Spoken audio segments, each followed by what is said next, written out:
सभी देख रहे हैं, अगर ये स्थितियां तेजी से नहीं बदली गई तो बीते अनेक दशकों की उपलब्धियों पर पानी फिर जाएगा। दुनिया की बहुत बड़ी आबादी फिर से गरीबी के दलदल में चली जाए। ध्रुव वही जो सत्य पर अटल हो, राष्ट्र वही जो संकल्प पथ पर चर हो, भारतीय वही जो श्रम को राष्ट्र धर्म से जोड़े, मानवता वही जो सबको जोड़े न कि तोड़े। इस मंत्र के साथ पश्चिम की धरा पर उतरे हैं प्रधानमंत्री नरेंद्र मोदी।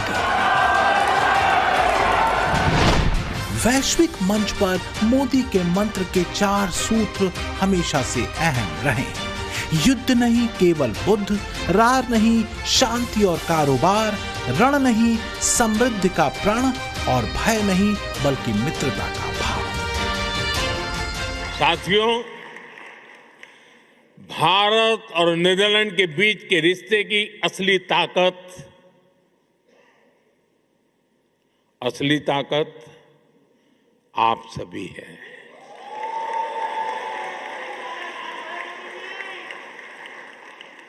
आप इस पार्टनरशिप के जीवंत सेतु हैं।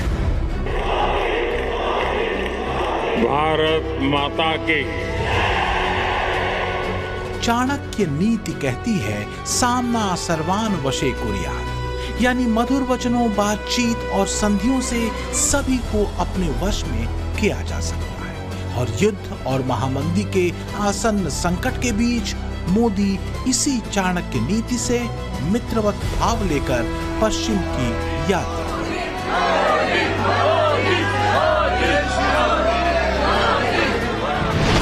तो जब दुनिया में तेल के दाम आसमान पर हैं, जब देशों के सामने बड़ी आर्थिक चुनौतियां हैं, जब मोदी भारत के हितों को साधने में लगे हैं, तब कुछ हार की पीड़ा से उपजे गीत बज रहे हैं। आप याद रखो मैं क्या कह रहा हूं।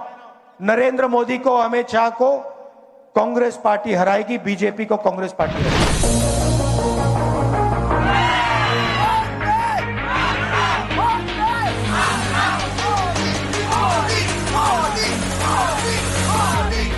बात हार या जीत की नहीं है, बात भरोसे की है। और देश और दुनिया को भरोसा मोदी नीति पर है।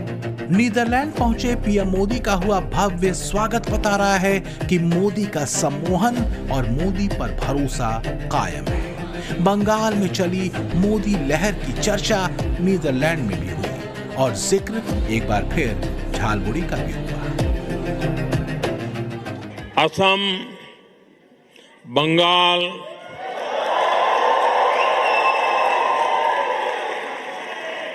क्या झालमुड़ी यहां भी पहुंच गई?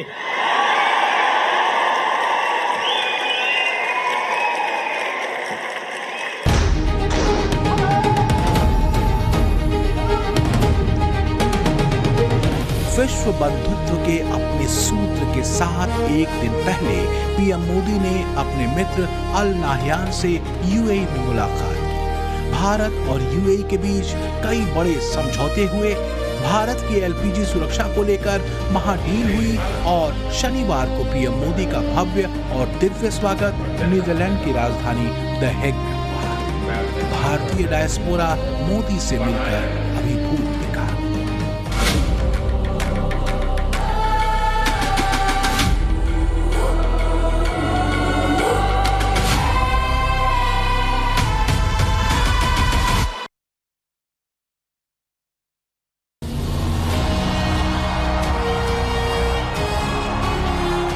मोदी विश्व की धरा पर हैं, भारत के सपनों को सिद्ध करने के लिए। दुनिया के मुश्किल वक्त में भी भारतीय अर्थव्यवस्था की तेज गति को बनाए रखने के लिए। चुनौतियों से आगे 2047 के भारत के भविष्य को साधने के लिए।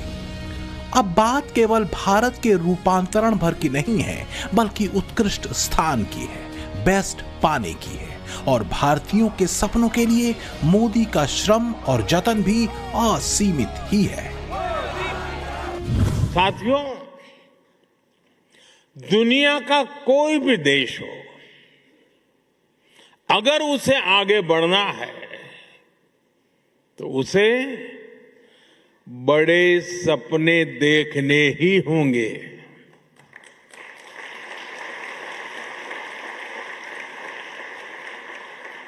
आज हमारा भारत भी बहुत बड़े सपने देख रहा है। आज देश कह रहा है, हमें सिर्फ ट्रांसफॉर्मेशन नहीं चाहिए, हमें बेस चाहिए। क्या चाहिए?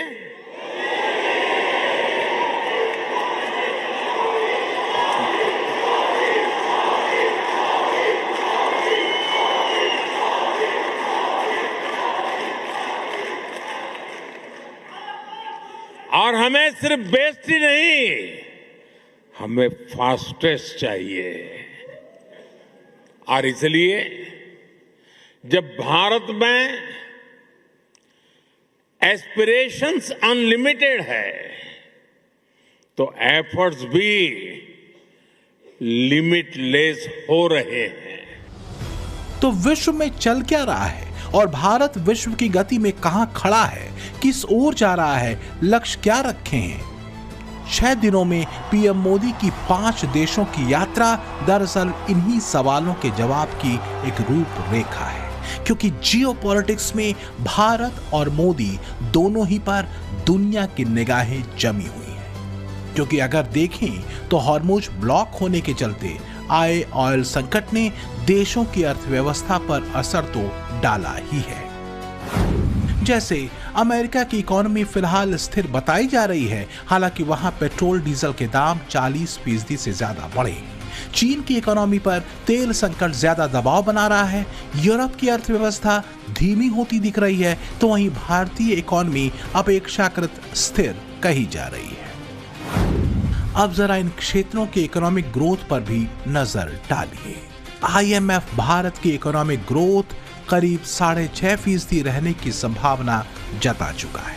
तो वहीं भारतीय अर्थव्यवस्था बड़ी अर्थव्यवस्थाओं में सबसे मजबूत, तेज और स्थिर मानी जा रही है।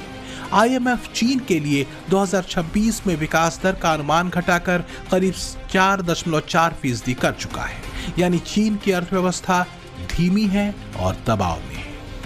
अमेरिका की विकास दर 2.2% से 2.4% रहने का अनुमान है, जो स्थिर है, लेकिन आगे संकट संभव है। जबकि यूरोप की इकोनॉमी 1% से 0.8% के रेट से बेहद कमजोर वृद्धि शो कर रही है।